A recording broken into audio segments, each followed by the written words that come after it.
Hello, Mega Adventures here, back for another Tsukihime video. We're in the Ciel Route. Well, of course, we're kind of repeating some events. Well, I know when it kind of deviates. I won't tell you when. we're, it's just it just will happen. You'll see when it happens. Suddenly, I feel a faint dizziness. Shiki was wrong. You're swaying off a lot. No, it's just a twinge and pain in my head. I realized something with a shock as I replied to Arquade. The window behind Arquade, beyond the glass within the city streets, still sunken in the darkness of night. A blue crow is looking in my direction. That's I can do is more than stare at its dim figure through the window. Arquade turns towards the window too. Nero. Indeed. Indeed. I finally found you, princess of the true ancestors. From somewhere, a force of will flows into the room. Our great eyes are filled with enmity. Outside the window, the crow gives a low, high-pitched scream. This is it. I am heading there right now. The blue crow flies off. All that remains is the dark night and the white moon. Suddenly, boom! Yeah, I'm gonna say it. A heavy noise in the room shakes violently. No, to be more precise, the entire hotel shook from that impact. What the hell? I get up from the bed. Arquade is silent, biting her lip with a vexed expression. Arquade, that shaking just now. She doesn't answer. Say something. That wasn't an earthquake, was it? I had to guess. It felt more like someone had driven a large dump truck into the hotel lobby at full speed. It was a kind of impact. Arquade? She doesn't answer. If I listen closely, I can hear the noises from downstairs. Arquade's face is grave. She said she was powerless right now. That's probably why she's not saying anything. Only time passes by. 2 minutes. It's been 2 minutes after the impact, but the hotel is awfully quiet. Arquade remains silent and still, just biting her lip as if withstanding something. I could see a trail of blood slowly falling from her lip. Arquade? Is she worried? Frustrated? She remains still as almost as she's embracing herself, bearing with something. She said she won't leave the room. Then what am I here for? I should check what's happening outside. I should stay in the room and keep watch. Though the plot won't move forward, so the first one. I think there's another choice that comes, if I remember correctly. No. Monster like that. I don't know. I decided what to do from the very beginning. Taking a knife out of my pocket, I walked up to the door. Shiki? I'm going to check things out. Don't leave this room until I come back.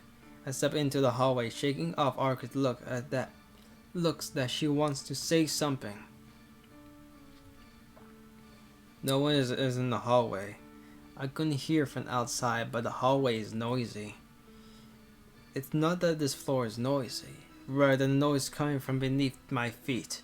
There's some kind of ruckus on the floor below. I could hear the noise of many people talking. I suppose the impact just woke the guests, and now they're complaining to the hotel. Doesn't look strange so far. I walk down the hallway. The noise from downstairs is like the sound of ocean waves, noisy yet very solitary and inactive. My fingers gripping the knife and feel numb. A chill runs over my back of my neck. There's something near my temple. Pain emerges from the back of my eyes. Enduring it, I walk down the hallway. It hurts. My eyes hurt. My head grows heavy, and I feel a driven sensation, like I'm about to collapse right here. Yeah, I know what this is. Without a doubt, this is the feeling I get right before I collapse from anemia. Ah, it hurts. It hurts. Not able to withstand it any longer, I remove my glasses. I can see the elevator. A long hallway. It must be more than 10 meters from here to the elevator. And then with a ding dong, the elevator comes up to the 11th floor. I can see the lines on the elevator door. No, they are too dense. They look pitch black. The door opens. The small steel box opens. Inside the box, crammed to the point overflowing, is human flesh. Inside the steel box is called an elevator. The red meat of humans, and the ground pushed in. Inside, two black dolls are ferociously feasting away on something. What? I stopped breathing. Like my brain, which just froze, my lungs stopped as well. I can't breathe, but that isn't important. My vision turns crimson. With a bubbling sound, blood pours out of the elevator. I miss the ocean of blood, people's arms, feet, bones, brains, fingers, organs, and other parts. Two black dogs are the only form of life. My very instincts refuse to take this in this scene. Down the hallway, two black dogs are picking at the human corpse. If I listen carefully, I can still hear the sounds coming from downstairs. If I listen carefully, they are the sounds of goring, the chewing of meat, cries of help, and death screams of people which can't even be called words anymore. What is this? Though there's no way I can see it, before my eyes is the image of dozens of beasts eating the people in the hotel room alive. A man running down the hallway trying to escape. But the panther-like claws descending from the ceiling slice him apart from his nose to the back of his head. A girl locked herself up in the room crying, but to the lines a door is no stronger than paper, and within seconds they demolish it into an unrecognizable shape. Striving madly to the first one there, he was dashing to the elevator. Within it, the black dogs waiting inside decapitate them the instant the doors open. At any rate, there's no exception. Beneath my feet within this huge box called the hotel is a scene up from hell. I can feel down to my very bones. Ugh. I feel like throwing up, but I can't do that.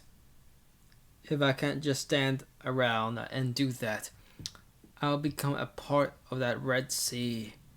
I resume my breathing. I grip my teeth hard. The dog inside the elevator noticed me. All the sounds from below have ceased. In other words, there is no longer anyone alive. Grrr. The two black dogs began to run, of course, towards me, the last prey. The black dogs is coming for me. On their bodies, I can see an infinite number of lines, and their foreheads, the point of death. But even so, my paralyzed mind does not order my body to fight or run. The first black dog leaps. Its speed belies all human comprehension.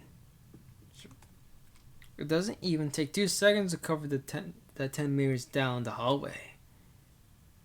They open their mouths filled with fangs so many times sharper than a knife I have, and they are aimed straight at my throat. Accurate and fast. The instant I realize they are drawing upon me, the fangs bite in my throat with a crunch. I die. But that's not right. I can't be killed by something like this, and I refuse to die. Those of others would not cause me to hesitate. A hot summer day. It happened long ago, 8 years ago. I've seen something even more terrible. Thrust. I thrust my knife into the forehead of the black dog, into biting my neck. My arm moved just before the black dog ripped through my throat. It was done so perfectly, even for myself. Like a machine whose sole function is to cut, I plunged my knife into the dog's forehead without any useless wasted movement, because that is where the first dog point was. Normally, even if the brain is destroyed, the muscles try to execute the commands they have received from the brain. The black dog would have probably ripped through my throat even if I simply pierced its head. Well, normally that will happen. But the black dog is dead.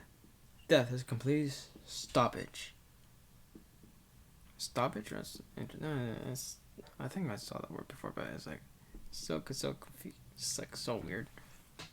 And the point when I killed it, it lost every point of validity. The first dog falls to the ground. In its place, the second dog is flying straight at my face. I thrust the knife right through its open mouth. But that was a mistake. The dog's point is not in his face, but in his chest. Stabbing through his mouth will kill him immediately. The knife pierces through the dog's mouth to the back of his head. Naturally, the hand holding the knife still remains in the dog's mouth. Ah! The black dog still alive. Her jaw shuts. The joints between my arm and the hand holding the knife is been on about to be ripped apart. Proper thought returns with the pain. Ah! You've had to be kidding me. It is as if I'm just letting him chew through my arm, stabbing him in my mouth. Why, you... I try to pull my arm out. Dog teeth are deep in my arm. Doesn't seem like I can pull it off. More importantly, this black dog, despite having been pierced, the head is still filled with life. Even though I left it after piercing its head, it shakes and lands on top of me. Gah! I fall into the floor. I still can pull my arm out. The black dog still piercing the head applies more power to its bite. My arm is surely going to be torn off. I can't believe this. No dog ought to be able to bite anything in that state. I feel something wet. I can see blood spilling from the black dog's mouth. It is a black dog's blood leaking from the knife to the head. Or is the blood coming from my arm? I'm about to be torn off. To be honest, my head is too messed up to be feeling the pain, so it isn't a big deal which one is it. Let's go. I try to wrestle from the black dog, but it's firmly attached to my arm. I can't escape. I can't run away. If I want to escape, I have no choice but to kill it. But how? The hand is biting off, holding the knife. I'm on the ground, so even supposing I did pull my hand out, the very next instant the black dog's mouth be free to bite my throat. Ah, it's okay. Calm down, Shiki. First, you got to examine the situation well, and then calm me about it. That's the kind of thinking you always kept. In that case, I can do something. For example, there's plenty of lines on the back of his head, and I can see the black point on his chest.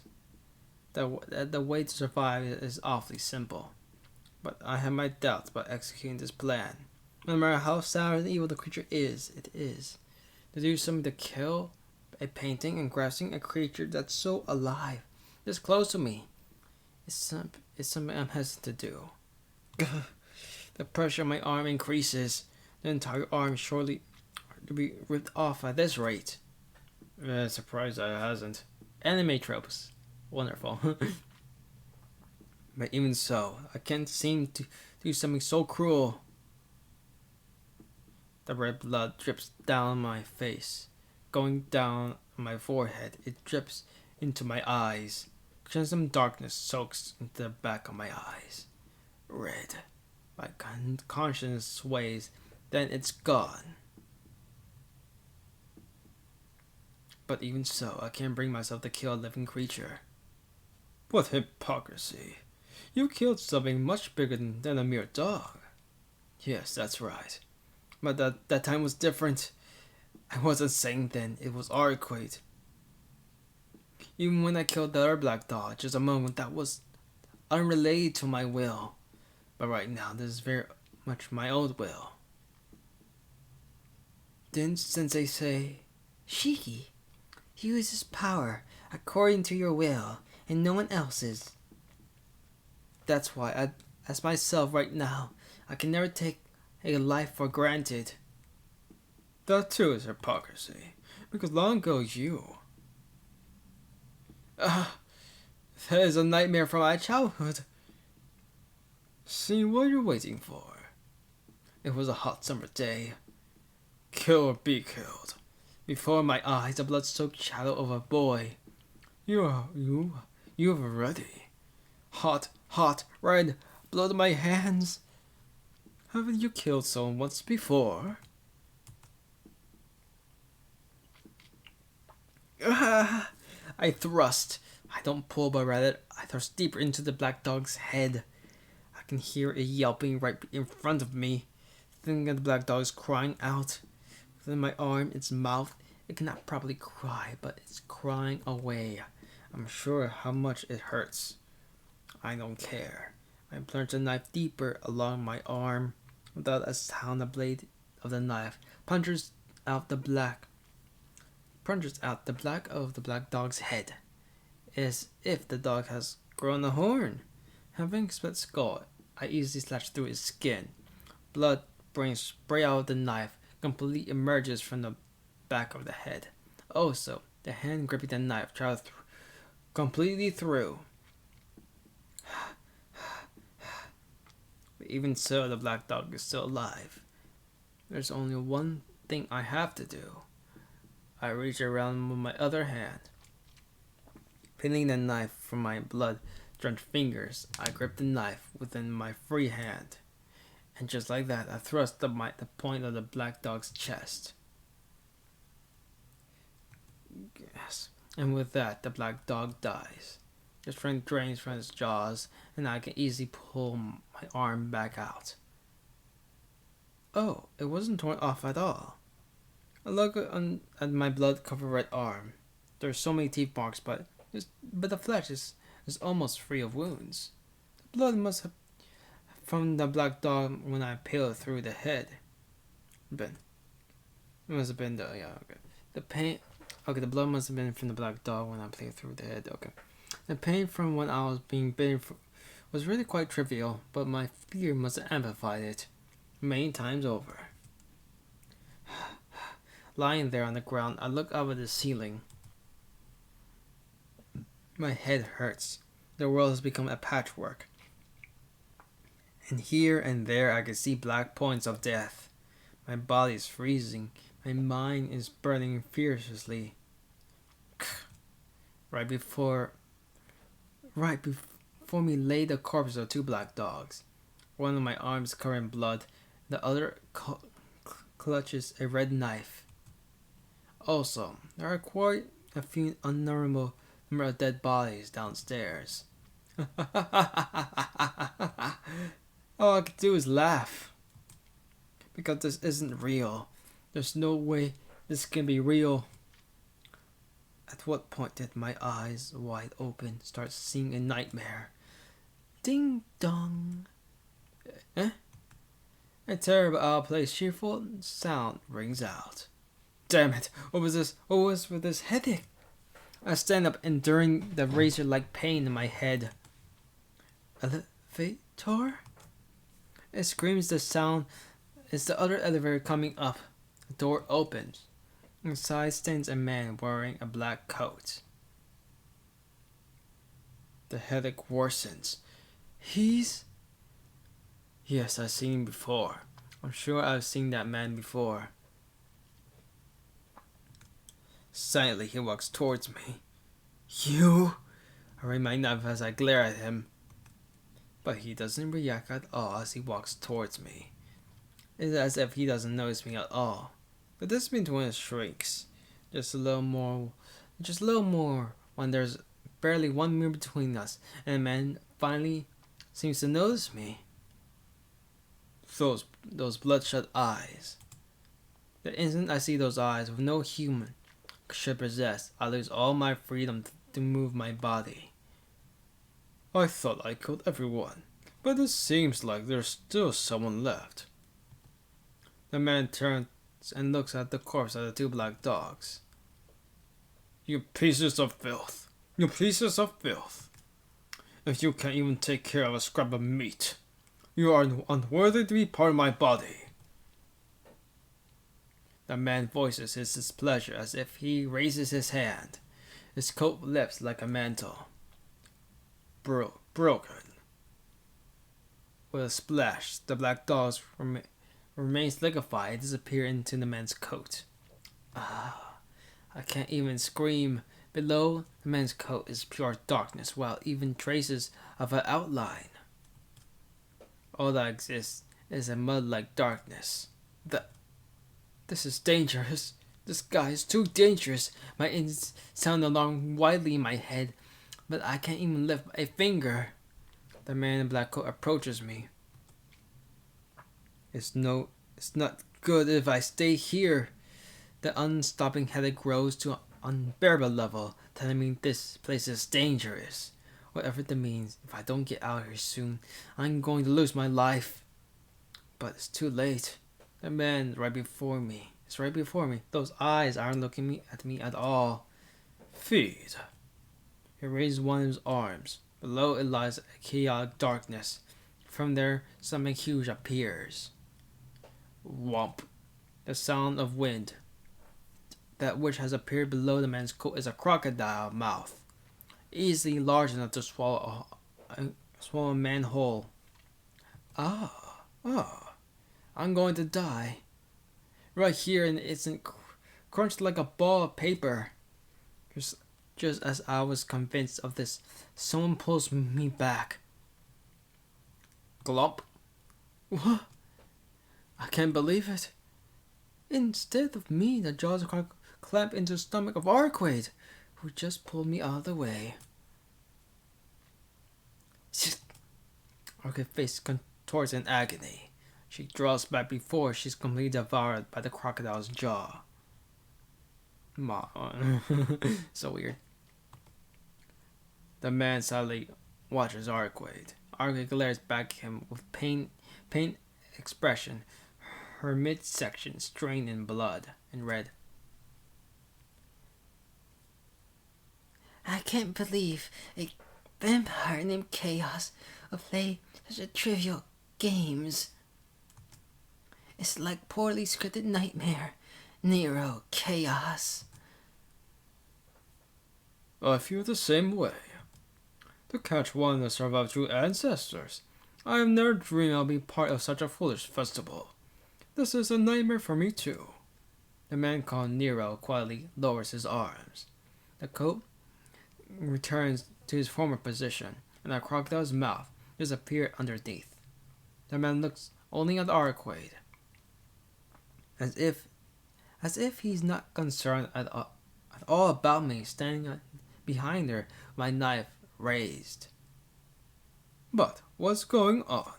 I have heard that the previous executioner could not even scratch you. What kind of mistake is this? Right now your presence is extremely weak, even weaker than a mere member of the dead. Were you attacked by the church before I arrived? Arquade Brunstead? Arquade says nothing. The man fixes his emotion and stares at her. I don't understand. There are only a limited number of conceptual weapons capable of harming you. The only people in possession of those are the church assassins, and I don't think that brute agency would dispatch anyone this far east. This far east? The man narrows his slightly as he turns around. Either way, this is most fortunate for me. I should not ask you why have you been weakened. All I'm going to do is claim your head while I have the chance of winning. Tss. I hold my knife, preparing for his attack. But Having openly stated he was going to take our head, the man now disappears towards the elevator. It seems despite his claim, the man in black is now leaving the hallway for the elevator. Huh? No, I got absolutely no idea what's going on. But the man, the two dogs who attacked me, the nightmare-like reality, the attack of the hotel, none of it. Shiki. Araki leans on me. It's a terrible wound. Through her stomach stopped bleeding, her face is scrunched up in pain. It happened mere seconds ago. The wound she got from protecting me from that man. Why did you? Yes. Yes, I underestimated him slightly. I thought I could help you and dodge him, but you really did well. Why did but you really did well, Shiki. I guess the wound I got from you wasn't so traveling after all. Arka's face twists in the pain, turns into a small, joking smile. I can't even watch her any longer. The wound she got from protecting me, the reason she got it because of me too. There's no place for that stupid smile of hers. Arka leans onto me slightly and closes her eyes. Hold on, don't close your eyes, you idiot. Hold yourself. You're a vampire who can't die now, right? Well, that's true, but it seems like I'm at my limit. What? Sorry, but you can take him back to my room. Arka weight falls on me. Hold on. That's... If she dies, Hey, I call out to Arkway, who is coming to close her eyes. And then, I can hear her heavy breathing in her sleep. I shouldn't have bothered worrying. Arkway is only sleeping. Telling me to take her back to her room like that. How selfish of her. It really was selfish of her, but there's no helping it in this situation. Besides, if we stay here in the hotel any longer, I'm feeling we'll be in a lot of trouble. The headache won't stop. I guess I have to rest too, or I'll faint. Argrave's room, or that place. I've only been there once, but I definitely remember it. In that case, there's no point of staying here any longer. Carrying Argrave, I decided to quickly leave the hotel. The city is slightly lit up. Fortunately, it's too early in the morning for anyone to be awake, so I get Arga's room without being seen. I see, that's how it is. I see, so that's how it is. Then I finally realize why that man left. The streets are beginning to become more covered with a faint orange light. I guess dawn's breaking already.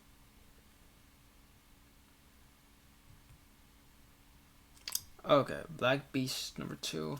I think in this route, there's a second choice that I won't die from, so I can make it different at least. And also the ending's a bit different, if I remember correctly. Her room is what you would expect for a vampire. Back then I was only worried about Arkway, so I didn't really notice it when looking at it. Her room is extremely ordinary. She even had a newspaper subscription. What's that all about? I grumbled as I put the sleeping Arkway in our bed. I take a deep breath as I sit on the floor. It's about 6 o'clock in the morning. The sky outside the window is brightening but heavily laden of clouds. Right. I should close the curtains. I spur my tired body to stand up. I close the curtains and sit back down again. Thud. As I lower myself, the strength drains from my knees and I collapse on the floor. Man, it seems like I'm exhausted too. It's painful, but I can't even stand it. Come to think of it, I spent all last night talking with Arkway, and I didn't eat for more than a day. Even though I put my glasses on, I still have a headache. My brain is ringing with this headache. Arkway. I wonder her wound is alright. Her bleeding has stopped, and she's Someone who regenerates after being sliced apart, so maybe I don't have to worry. I wonder why. Right now I'm exhausted. I could collapse. He's more worried Arway than myself.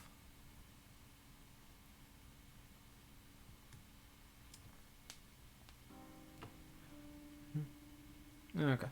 Investigators believe that the cause of the Takata Yochi's motorcycle was a malfunction in the brake pedal, which occurred while he was descending a steep hill.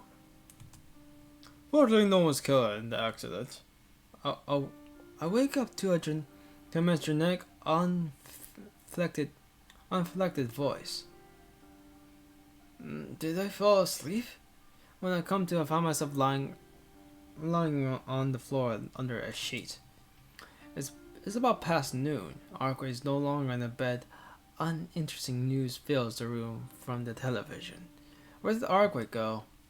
And I sense someone is in the kitchen. The idiot moving around such a wound. I get from under the sheet and stand up. I have to go to the kitchen and check up on her wound. Next on the news, a massive number of people are missing early in the morning out of the hotel. In the southern Minagashokuri city. I stopped dead in my tracks, my eyes being glued to the newscaster on the television set. 103 people staying in the hotel are still unaccounted for.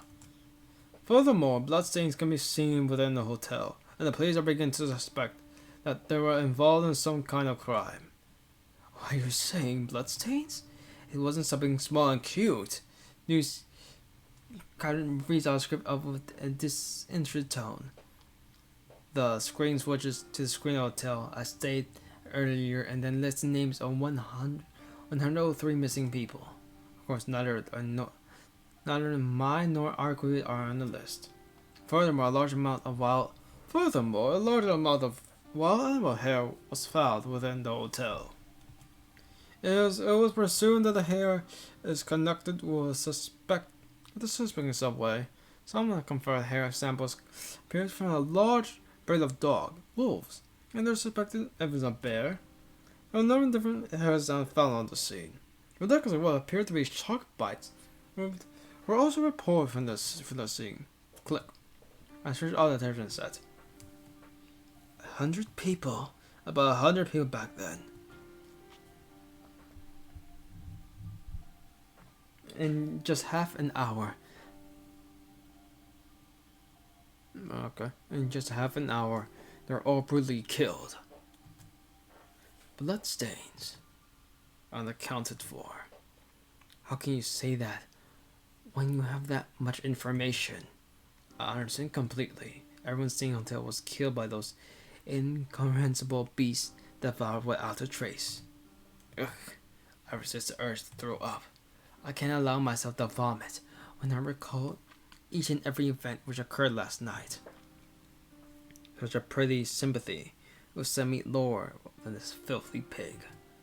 For me, the only one who escaped death in the hotel, I won't allow anything else other than the hatred for the one behind it all. 100 people. 100 people killed without even leaving their bodies behind, only blood. The face of the man in a black coat surfaced in my memory. I don't know who he is, but it's no mistake to think he's behind everything that happened. Is my heart still numb? Right now, hatred wins over fear and disgust. Or maybe even the feelings whirling inside my chest are still another kind of fear. That's just ridiculous. I grit my teeth. I don't know if it's regret or fear or maybe an unpleasant revolution. I don't know. Revelation, I gotta say that. But just recalling the face of a man in a black coat makes me want to break something and irritates me. You awake, Shiki? Margaret pokes her head out of the kitchen. Oh, what is it? Making such a scary face. Did something happen? Margaret speaks lightly as nothing happened at all. Okay, I'm back. I just I just wanted to drink water and stuff, and also take a little snack. You're awake, Shiki? Aria pokes her head out of the kitchen. Oh, Oh, why is it making such a scary face? Did something happen? Aria speaks lightly, as if nothing happened at all. The feelings were welling forth inside me up to now just disappear. Arkwade, is your wound okay? Yes, for now. She laughs confidently. She seems exactly like before. Probably better than I am. Oh, Oh, then that's good. At least. At least a person near me is safe. Hey, wait a minute. Arkwade isn't human. Forgetting she's an important thing. I'm really spaced out. Anyway, I'm really happy your wound wasn't serious. Oh, what's wrong, Shiki? And just earlier you were calling me a monster. Eddie, I still think you are. But that's something else. I just wanted to thank you for helping me. I helped you, Shiki? Arcade eyes widened in surprise. It seems she wasn't even aware of it. Yeah, you helped me. So it's a little late, but thanks for protecting me. If you haven't pulled out of the way, I would join that list of 133 names. Thanks. It wasn't really anything. I'm the reason you met Nero, so you don't have to feel like you don't have to feel like you owe me. Maybe that's the truth. Maybe the truth is that you saved me.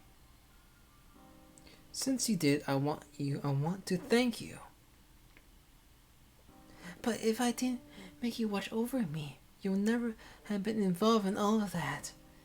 I'm the one messing up your everyday life. So it would be more appropriate for you to hate me rather than to be indebted to me. Well, certainly, I do think you're a big bother. But in the end, I think I will have to take responsibility for my actions. A long, long time ago, someone taught me this. She said, whatever happens to me, I have to stick with things I started to the very end. Well, it seems quite natural. I'm supportive of that idea. Which is why I don't hate Arkwade. I just feel like I'm involved in something pretty bothersome. Oh, now that you mention it, I did say I need a shield because you killed me. And she forgot. I just love that she freaking forgot it. Now that you mentioned, I did say I need a shield because you killed me. So I guess I don't need to apologize for you involving in such things. Right. She says in such a way, it's so funny. The situation is my own fault. Your fault, huh? I think you have bad luck, Shiki. If you only killed some other girl than me, things would have never end up like this. Hey.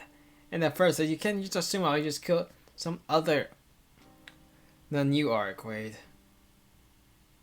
I only felt like that once I stalked and killed you once. Only Arkwade. Oh, I want to thank you'll be the only one. Ah. Do you remember something you forgot? No, that's not it. I never thought of it before, but I wonder why I wanted to kill you. Arkwade frowns as she looks at me. It was a natural reaction. It's a natural reaction. No one will call Arkwade saying he doesn't even know why he killed her. I know. Just I'm not gonna spoil it. There's no reason at all, right? Because you were just a born killer, Shiki? Eh? Hold on. What did this woman just say about me? You seem really used to it when you attacked me. You rang the doorbell, put your hand through the door as it opened, and entered. I also off guard with surprise. You killed me with your first strike, and then finished by slicing me into pieces. Yeah, your surprise attack was perfect. How perfect was it? A painting of you from the time of an unparalleled masterpiece That's how perfect it was. That But no matter how super a killer, no matter how excellent your technique, the victim this time was a poor choice. I don't know how people you killed until now, but I think it was time you got caught when you chose me as your prey. that What's with that scary face all of a sudden? If you want to say something, it's better you say it. You never held anything back between us, right? that may be true. I'm not in emotion, hurt to come near with me with my hand. A secret? I love her. I love her happy face. It just makes you laugh because of this. Arkwright approaches excitedly. I bring my mouth close to her ear and clearly state all I have to say. You know, Arkwright. Yeah, what? Okay, ready? That is not all. All, you idiot. Idiot, idiot, idiot. Shout echoes through the room.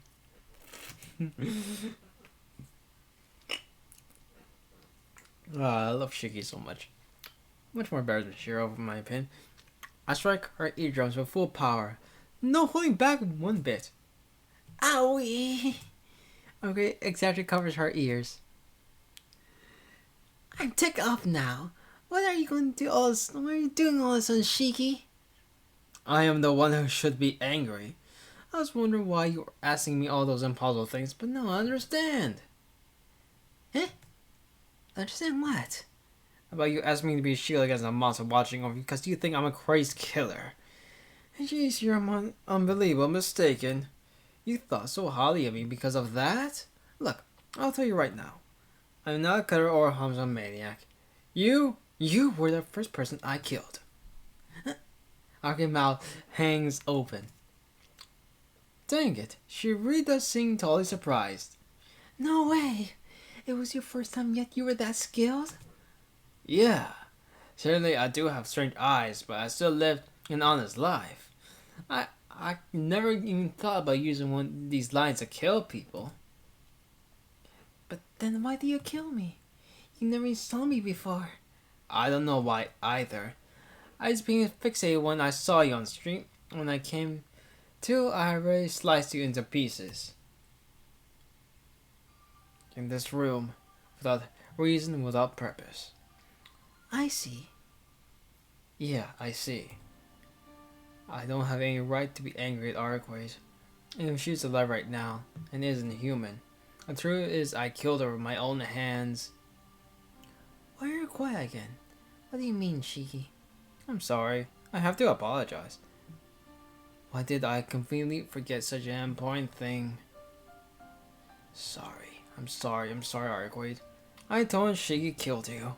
More than anything else, I should apologize from the very from the very beginning. There is something really wrong with me. So natural she mistook me for a killer. Because I don't even understand that impulse myself. So maybe Shiki might be a real killer. The reality is I killed you. So I have to accept my sin and punishment. A killer like me cannot mix with the rest of society. Not realizing such a point thing until now is just too cowardly. No matter what Arkwright is, I'm the one who kills for no reason. I see. Then you really don't understand yourself, Shiki. I nod silently. Then you don't feel any enjoyment either? Yes, certainly there are those killers whose killing is like breathing. It's like breathing. But you really are normal, Shiki. That's right. At least I try to be. No, you're incredibly normal. Then I was only one you. Then I was the only one who wanted you to kill. Yeah. Other than you, I never felt like this before. I see. There's no problem. You're not a killer, Shiki. She says it lightly, almost dismissively. I don't think you have to receive any punishment. By chance, I am the one who you want to kill. Worse, you are equipped with unparalleled killing technique. Luckily, I'm a vampire, so no one died, right? So you'll need to be troubled so much. I don't think you have to. I don't think you have to worry about those morals of human society. I know, but still killed someone. And the other person like me can be allowed loose. That doesn't matter. Right now, the only ones who can condemn you are me, the victim, and yourself. That may be so, but it doesn't change the fact that I killed you. Right. Even if there's no punishment, the sin will never disappear. Of course, even now I resent it, so it will be troubling if you just forgot. But you know, Shiki, if you feel that way and will always regret it, then I don't think there'll be no problem. But that's just sugarcoating it. Shiki, there really are people who will not sell their souls to the devil, even if they hate the world. Like someone so honest they could apologize to a vampire. So I think it's alright. No matter what the people say, no matter how much you say it, you are not. You can still stay in the world you want to live in. What? I'm speechless. How can you smell and say it to the person who killed you? Arquette? Come on, we have much more trouble to worry about. That you are up, Shiki. I want to talk you now on. As she speaks, Arquette collapses on the floor. Arquette? I rush over to her. Sweat glistens on her forehead as she breathing painfully. It seems like I still can't do much. I look down, her white top so red near her stomach. You, that wound. This? The effects of your attack are still lingering, and I can't even heal my wounds. I collapsed off the wound at least, but it still didn't work too well. Her tone is very cheerful, but I notice it has a hint of pain. Close off the wound? Well, what, Arquette?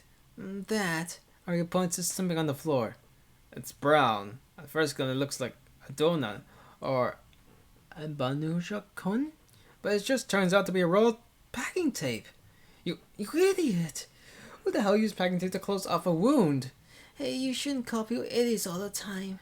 I already might start thinking I am after a while. Shut up and let me see your wound. I reach out her cloth, but she runs away, rolling across the floor. That's a thought. Don't be ridiculous. What are you going to do if it opens again? It's fine, just leave it alone. You should stop acting stupid, too. Trying to rip off a Girls' clothes like this, you're worse than Nero. Look, I don't see you as human, so a guy or a girl, it doesn't matter. Calm down, okay? Well, on this route, he doesn't end up with her, so it's all fine. If you die from protecting me, I'll be feeling guilty about it forever. Argue looks at me in displeasure, and this time rolls towards me. That's also a thought. It's like so cute. In my mind. Too bad that was not in the manga. Hope it's in the remake. It was in that zip line, and then it'd be animated by probably Ufotable. Okay, closes her mouth tightly. It seems she's a bit sulky, but I guess it's okay. Look at her wound. And you can see the packing tape right there. It seems, well, let's look at the wound. I left her shirt and exposed her stomach. Packing tape is wrapped all around her. It's really badly done. It's like, taking a good look, I can see blood seeping through. I'm disgusted. More than that, I'm pissed off. I lower her shirt back and pick Arquette up. Hey, what are you doing, Shiki? I'm putting you to bed. I'll take you to the hospital, but it's not like I can do that. As carefully as possible, I placed her on the bed. Look, until I come back, don't move around. If you want to walk around like before, just forget it. I'll just forget about you, so prepare for the consequences. Look around the room. I thought there's nothing like a first aid kit around at all. Okay, you said you were rich. Yeah, money's not a concern for me. What about it? Hand it over. I'm going to buy some things I'll need to treat you. I know it will work on you, but I have to treat you the same way I'll treat an injured person. Fine, but it might be useless. Even if it's useless, I'll do it. I can't leave alone like that. I see. My body is made the same way as yours, so it might have some meaning. Hurry up and give me the money, bitch. Like he freaking slaps her. Like in those old movies. Just be quiet and stay there. Oh, but don't sleep. You can lie around, but stay up. Washi, that's a really absurd order. It's absurd, but do it. I heard your body functions weaken when you sleep. I still doubt that hypothesis. Maybe, I guess. I don't know. I've never been that injured. So who knows? I think you'll see your...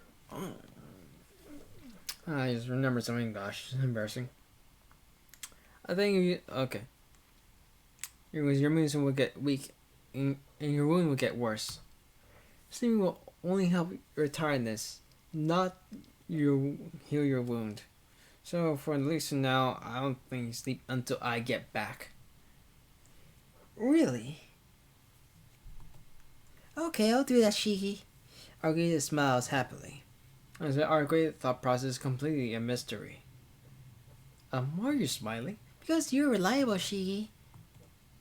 I say nothing and hold up my hand. Argueta pulls out her wallet out of her skirt and hands it to me. I'll be back. I turn her away from Argueta and head out of the room. As I go outside, I notice something in the kitchen. Food. On the table, something less than a meal is like food. Something like food, more like ingredients, you might say. Something which appear edible. I guess this is why she was in the kitchen. Idiot. Argus said she doesn't eat regular food. So I don't even have to think who this food was for. Then it was with her. I get very irritated.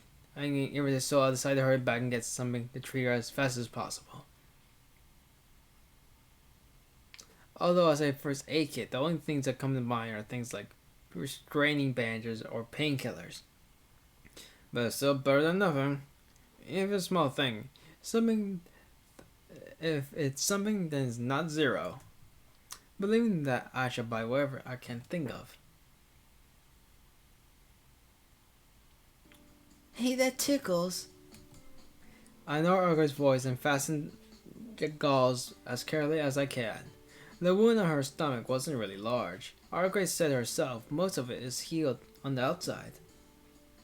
But there's still 4 gold-ball-sized black holes in front of the fangs of the crocodile.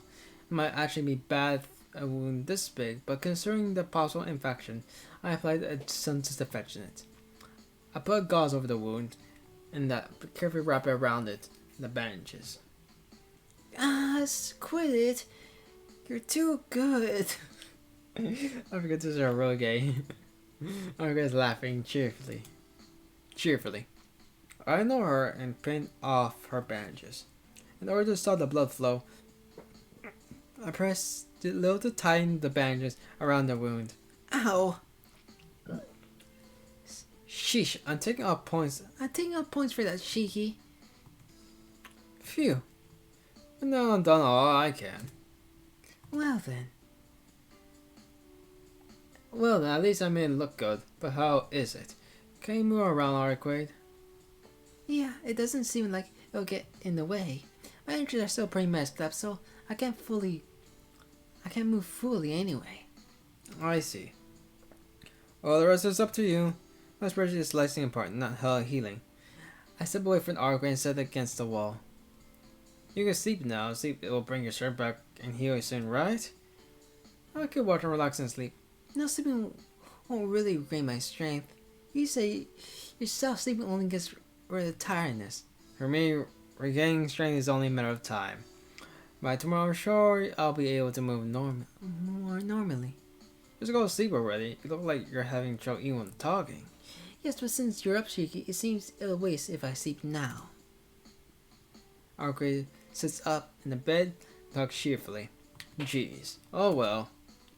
There's some things I would like to ask as well, so I guess it's alright to keep Arquade's company.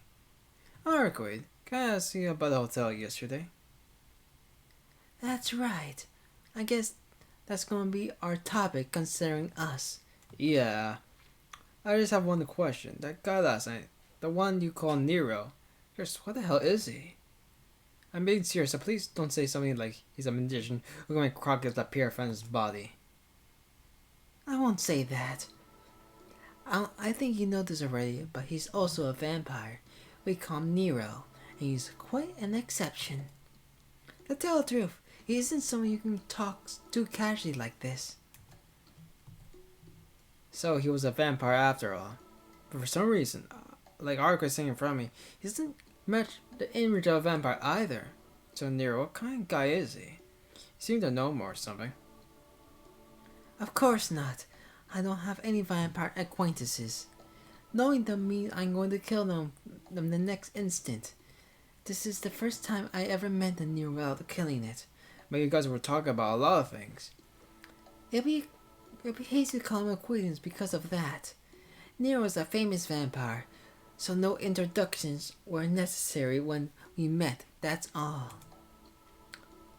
Isn't it natural to know the name of vampires of unusual power and long history? Among those, Nero stands out even more. Despite being one of the oldest vampires, he has neither a castle nor a territory, and is an eccentric wanderer. The church has given him a second name, Chaos. Chaos? What's that? Literally squeeing chaos, like various things mixed together in a primordial earth, of no one knowing what will fly out, and meaning I'm guessing from last night. Not knowing What will fly out? Jeez, you saw his body too, Shiki. We spoke earlier, but aged vampires can easily regenerate to their bodies. Restore the body after centuries of existence. The weak life of human isn't enough. So using simply your life forms, wild animals, and magic beasts as raw material, they compose their body. As one of the oldest vampires, Nero probably is in league of his own regarding the sheer amount of beasts he has caught and used for his body.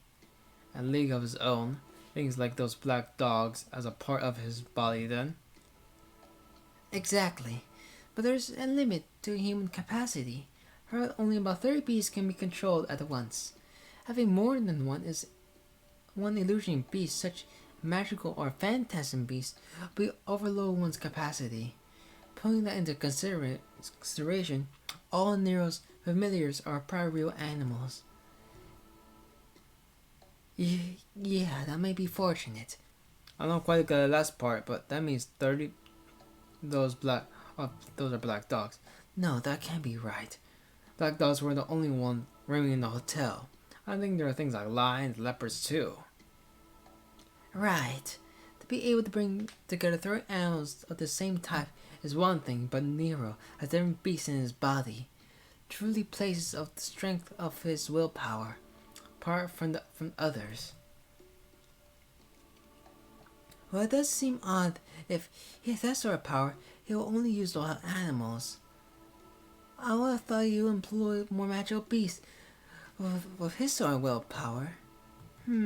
I'll get this sense into deep thought, though we already know why. Just, he is the beasts, and it's confusing, I guess. Whatever. Anyway, we at least know his weapons are 20 or 30 familiars. So now we can understand why he's called Chaos. His name isn't really Chaos. Yeah, most long-lived dead pods don't use their names from their human lives, but they don't make new names themselves. The church assigns them one. They add up names as they find new special characteristics of the vampire, so some have them names as long as spells. And I guess the church must really hate him to name him Chaos. It would have been enough for a lion hunt for the entire hotel, right? But he let loose all his beasts to feed, meaning he seems to enjoy such excess. third beast inside the vampire Nero. Just with that, he killed and ate without a trace 100 people until in 30 minutes. I can't believe it. He's a complete monster. Yes, he really is the worst opponent I can have at the moment. He's one of those you never want to meet. But what's worse is that such a guy knows where we are. Even now, I'm sure his familiars are watching us. What? Isn't it obvious? We were safe earlier because the sun rose. We can count on that tonight. He knows of this place. So he will certainly come to kill us at the height of his power tonight. Come to kill us tonight. Yes, he said himself. What is this? What is this? He's that man that is coming tonight? I don't know why I should say. I should escape? I know the wise decision, but Arquette is in this condition. Even if she ran away, I don't think she can get away from that monster. No less about her, and more about me. If I stay involved with Arquette, there's no mistaking the fact I'll face him. He's dangerous. Clearly put, he is insane. More than his body, which houses those animals, his eyes are like a machine, devoid of a single emotion. True eyes of a killer does whatever is assigned to do. As one who has experienced his attack, I'm sure with this, without a doubt, he is to be avoided. But does that mean I should leave Arquette and run away? No matter who she is, she can't move because she protected me, and I can't tell her good luck, and go home. Arquette, But it's alright.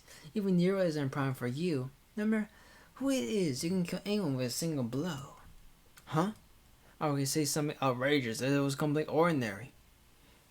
Hey, what were you saying? What am I saying? You're going to fight with me, right? Arquette looked directly at me. Her eyes pleased all trust in me. But this isn't a joke. There's no way I can fight a monster like that. I would like to refuse, but I refuse. I know I have to refuse. How much I think about it, I can't do anything. Arquette, sorry, but I'm going to abandon her. It's my fault because of Tone she can't move as she needs to. Am I running away from that monster who mercilessly, cruelly once slaughtered all those people? Run away and pretend like I never saw it. After being the only one who survived, I'm just going to run away without pangs of guilt. Pangs of guilt. Lines of death only I can see. Didn't that important person once tell me I have this power because there will be a time when I will need it. Shiki? Yeah, I know. I can't worry about myself. I took out the ceiling and took a deep breath. Fortunately, that prepares me for a little bit what's to come. Alright, I'll help you, Arquette. I think it's my duty to do as the only one who survived in that hotel.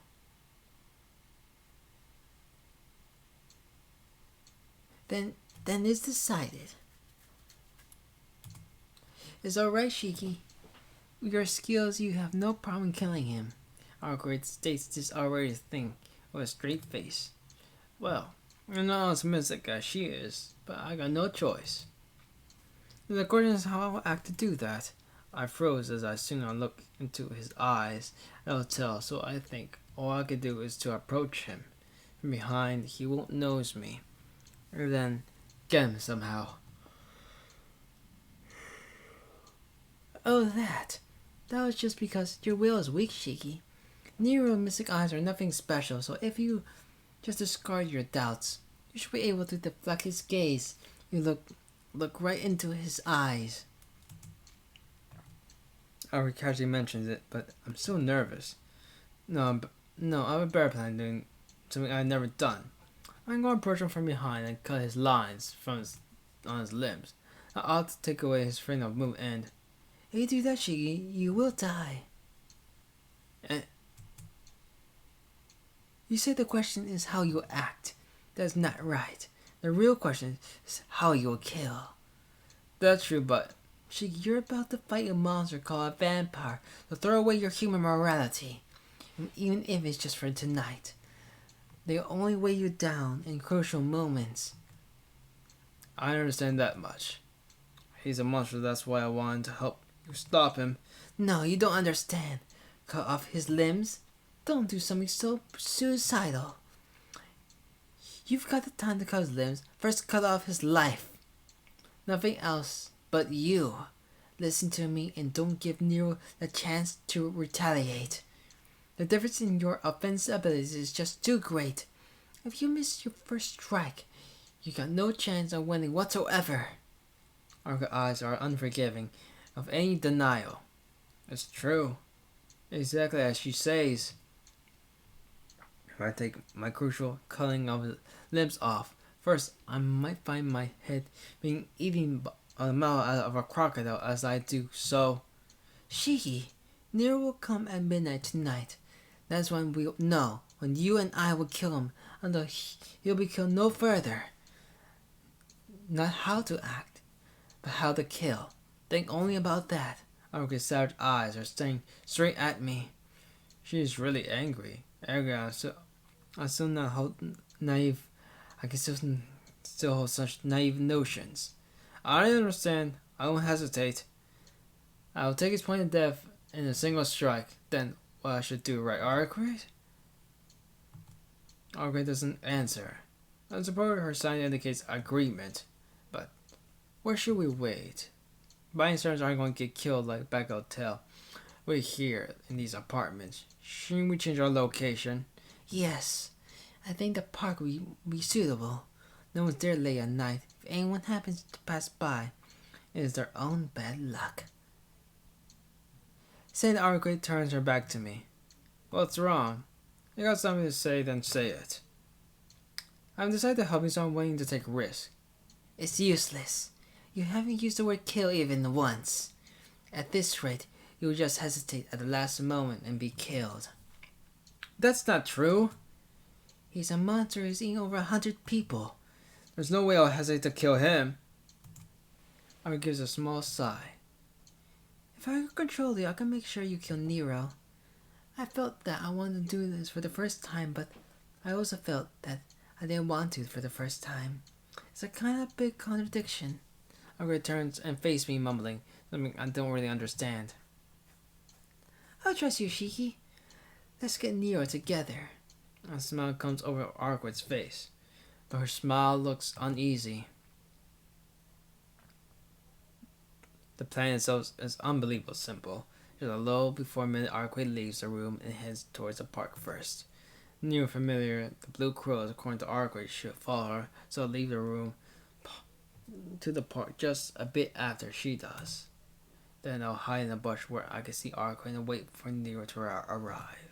While Arkwright keeps his attention, I approach him from behind and cut his line of death. Okay, I'll stop here. I'll record like later, I guess.